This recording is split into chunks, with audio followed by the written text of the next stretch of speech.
Immortality, or eternal life, has been a human desire throughout history.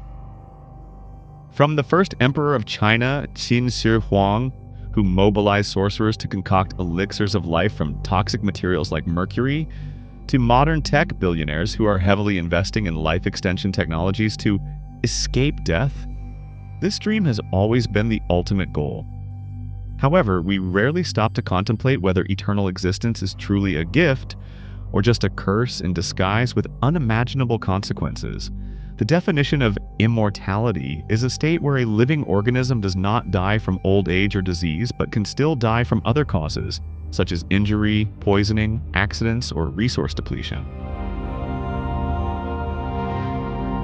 The most direct and obvious consequence of immortality is uncontrolled population growth.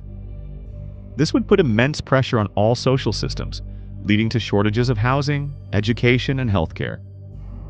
The insatiable consumption of an immortal civilization would quickly exhaust Earth's finite resources like water, food, and minerals.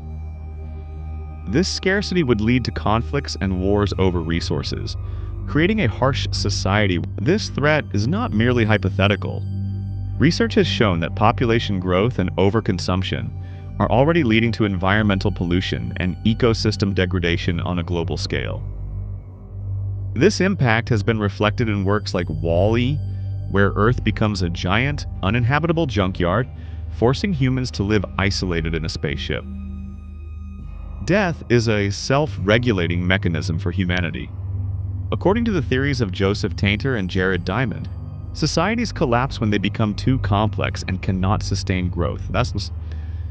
Death is a natural mechanism that relieves pressure, eliminating individuals and freeing up resources. Immortality would completely remove this mechanism. Society would continuously swell in size and complexity until the system collapses on its own due to unmanageability. If immortality technology becomes a reality, it will not be distributed equally. This would create the most extreme form of inequality: the division between the immortal and the non-immortal. The ultra-rich would be able to afford immortality, perpetually accumulating wealth and power, creating an owner class that never dies. With eternal power in the hands of a minority, all opportunities for social advancement would be eliminated. Society would become stagnant, with no room for innovation, as no new, young generation could rise and replace those in power. To manage a colossal population with such extreme inequality, a comprehensive system of social control would be inevitable. AI-powered surveillance technologies would be used to maintain order and prevent instability.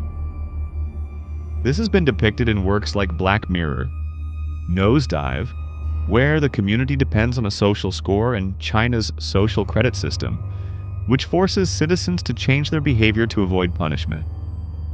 People would have their every action, word, and even thought controlled, becoming individuals manipulated by an eternal Big Brother. Immortality would become a tool of oppression, allowing the ruling class to hold unlimited, unchallenged power. To maintain stability, a comprehensive surveillance and social credit system would be established, forcing people to adhere to state-imposed moral standards, eliminating freedom and individual autonomy. When life becomes infinite, its value will change. Movies like The Walking Dead and 28 Days Later have depicted a world where morality is eroded in exchange for survival. In 28 Days Later, the most ruthless individuals, like Major West, will prevail, and humans become more terrifying than monsters. Immortality would put society in this state permanently, where ruthlessness is considered an essential survival skill. Moral dilemmas would become common, forcing people to choose between their own life and their ethics. Immortality not only turns humans into gods, but also turns them into devils. In a post-apocalyptic society, traditional moral values are shattered by the pressure to survive.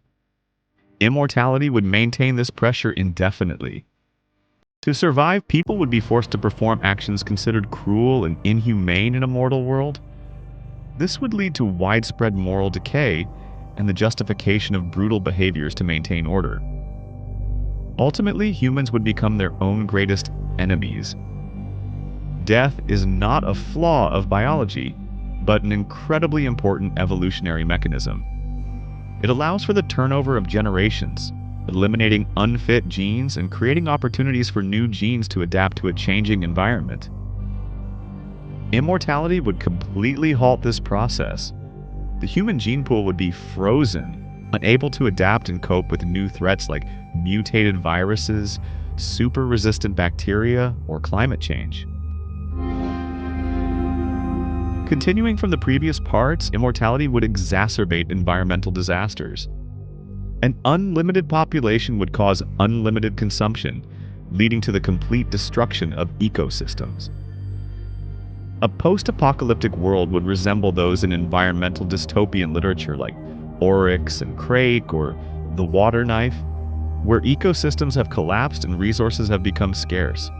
Air and environmental pollution not only destroy physical health, but also cause mental health issues such as depression, anxiety, and cognitive decline.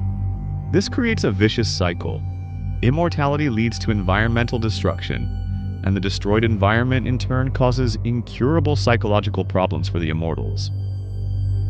The disconnection from nature, living in polluted cities or artificial environments, would lead to nature deficit disorder, causing severe psychological and physical issues. These analyses show that immortal humans would be living in a hell of their own making. The physical limits of Earth are unchangeable. An immortal civilization with an unlimited population and unlimited needs would quickly exceed these limits, leading to irreversible environmental degradation. Humans would be forced to lock themselves in artificial habitats, completely isolated from the destroyed natural world. The isolation and lack of connection to the natural environment would lead to psychological problems and cognitive decline, completing the human race's self-destructive cycle.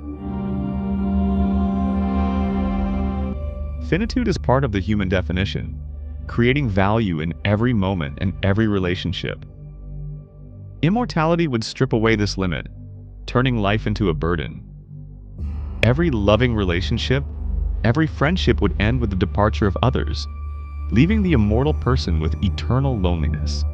In the movie Cast Away, the character Chuck Noland, isolated on a deserted island, creates a friend out of a volleyball named Wilson to maintain his sanity and fight despair. This relationship proves that social connection is not a luxury, but an essential need to maintain one's identity and mental health.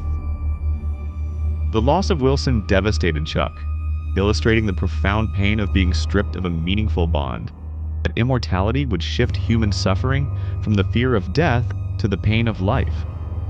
For a mortal person, death creates an endpoint, allowing pain to be processed and eventually healed. An immortal person has no such endpoint. Every death of a loved one is a new psychological wound, and these wounds would continuously pile up, never fully healing. To cope with this burden, an immortal person would have two tragic choices: either live in infinite pain or emotionally numb themselves, cutting off relationships to avoid hurt and becoming apathetic, an empty shell.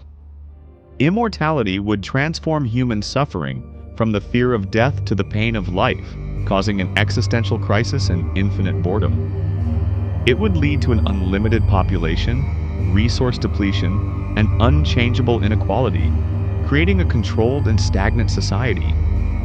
Ethically, it would erode humanity and compassion. Finally, evolutionarily, it would freeze the human gene pool, making us weak and unable to adapt to new threats, leading to eventual extinction.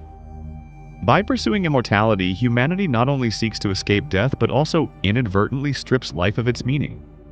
Death is not a flaw, but an essential function of existence. It is the driver of meaning, love, change, and evolution. Only by accepting our finitude can we find the true value of life. Immortality, in a tragic way, could be the end of humanity itself.